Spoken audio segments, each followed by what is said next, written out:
Thank you. Thank you.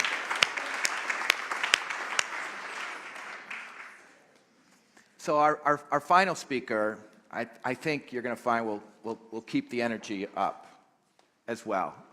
It'll be a great way to kind of finish an incredible day. Gabriela Mueller is a coffee-loving, salsa-dancing native of Mexico City who has coached athletes to win gold medals, politicians to reach the highest levels of office, and corporate executives to excel. And we're going to hear a little bit of that energy, a little bit of that inspiration here today. Gabriela, the floor is yours. Thank you. Thank you. Whew, what a morning, right? International Women's Day 2019. Thank you, Advance, for taking us on this amazing journey from music to best practices to now almost lunch. And when I was asked to speak before lunch, I said, oh my God, I'm going to have them hungry and still need to add value, which is great. I'm going to have in the next few minutes 3 things for you. 1, things to make your life easier, better, more often, and with less hustle. Anybody interested? Yeah, or life is too easier. Okay. The second thing is actionable items. Let's land this plane. You're going to go on Monday morning to that office. You're going to say, yeah, I attended this amazing event. And I got all these amazing, beautiful best practices. And then you're going to be sitting there in a meeting. And you're going to have to make a choice. Do I speak up or stay silent? Don't rock the boat. Or do I send that email with that expression, or maybe is there a better one?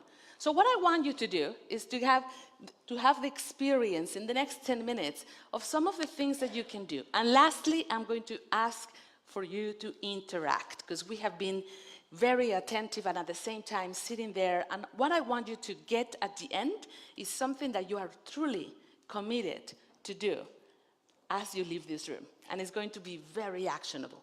Okay, very good. So imagine a world in which men and women have the very same access to education, political, social, and economic representation, including girls and boys.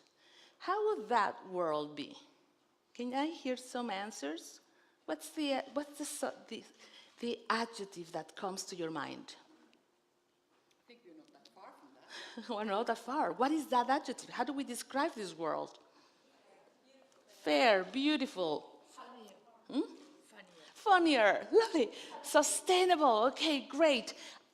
Everything that I do, my work, empowering teams, leaders, even Olympians, works towards that vision. I think it's possible.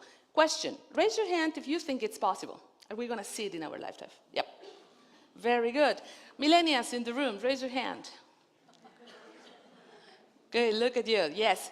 In 2025, millennials are going to be 75% of the workforce in the world in 6 years. That's like the day after tomorrow, okay? And I'm very hopeful and very excited about it.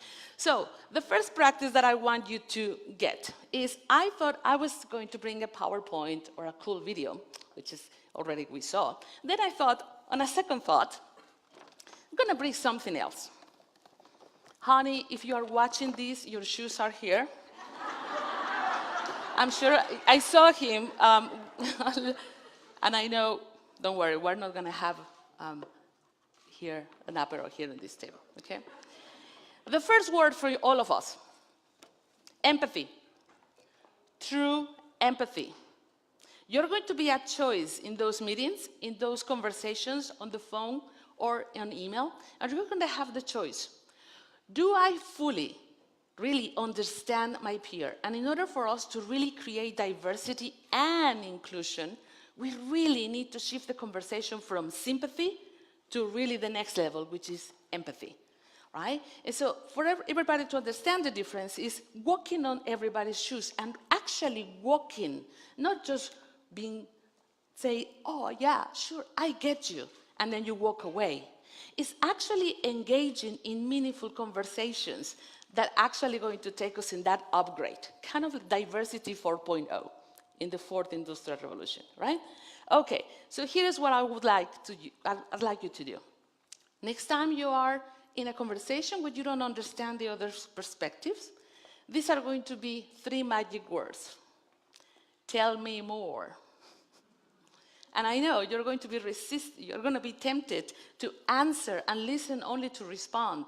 Our job for true empathy to take place in the workplace and create diverse and inclusive places is stay curious. Be a learner, not a loser. My kids are probably watching. Loser, no. A learner, a curious learner, instead of knowers. We have a lot of knowers. And that's not going to take us here. In fact, for all these leaders here in the room, I have some news for you. What got you here won't get you there, where you want to go. So that upgrade is really what makes us human. Empathy, good conversations in the workplace that are courageous, okay? So this is the first one. One of the things that I do with Advance is throughout the year is we do women-only groups. And we're going to explore this area. Right? Safe environment, what helps us, what can hinder us. And then we have the men-only groups, barbershop workshops. And then we experience what happens when equality is not present. Men also have a missed opportunity as well, with emotions, with everything that goes along, but not having equal, inclusive workplace. So we discovered that. Okay, so good. The first thing is really, instead of sympathy and empathy, and for all of you who would say, well, I've got sympathy already. I'm already in sympathy with my teams. Here is a little analogy that can help us all remember the difference. Imagine you're walking down the street with your best friend. You're walking down, and then suddenly your friend falls into this dark hole deep down there. And your friend calls from down there and says, it's dark and it's scary. Sympathy would look like this. You go to the edge, and ooh, that's bad. Yeah, that's really bad.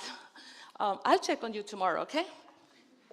Empathy is you walk down with a safe rope, go down, stay curious, and you wonder, how can we get out of this together?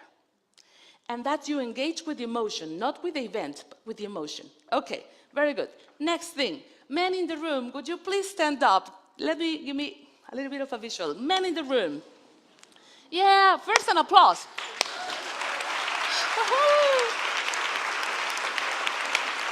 Excellent. Lovely, thank you. All of you are influencers of girls and young women in your life, whether it's your daughter, your niece, maybe that new millennial in your team. The power that you hold as an influencer to make all those changes is great and sometimes underestimated.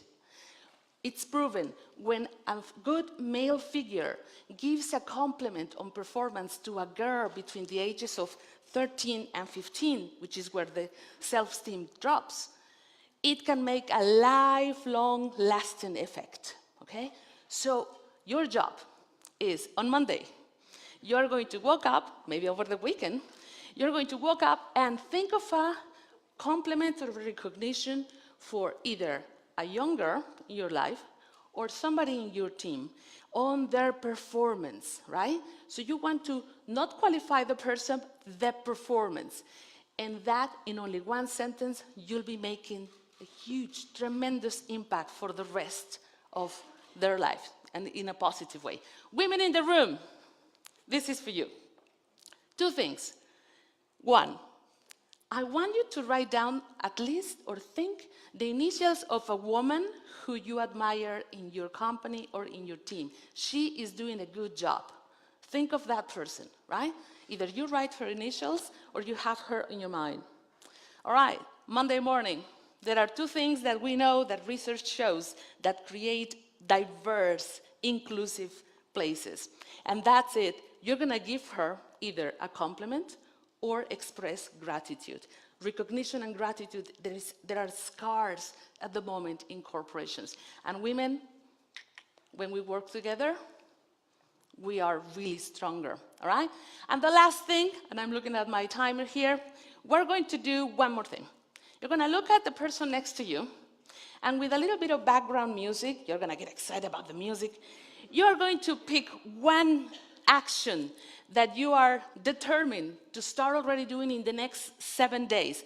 Small little actions make a huge impact, okay? So make eye contact with the person next to you, teams of 2 or 3.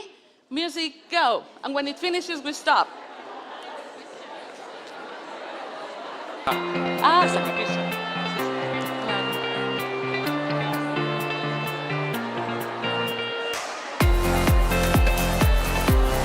No music. Al capella.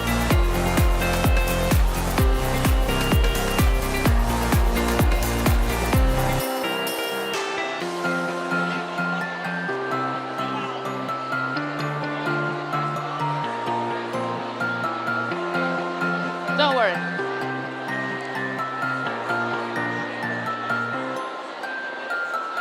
Don't worry.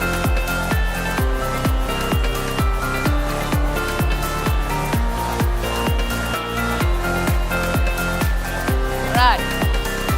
Right. 10, 9, 8, 7, 6, 5, 4, 3, 2, 1. Thank you.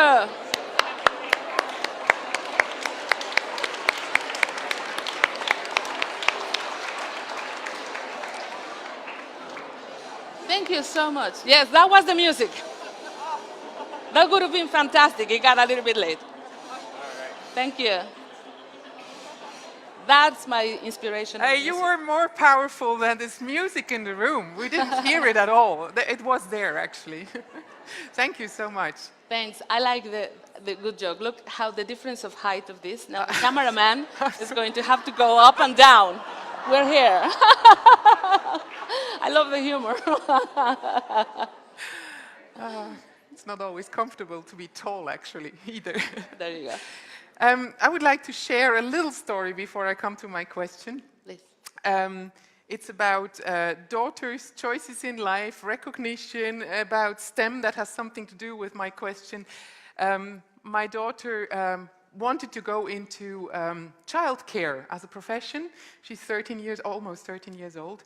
And then she said, but I want to earn money, a lot of money. I want to make my own money. I want to earn my own living.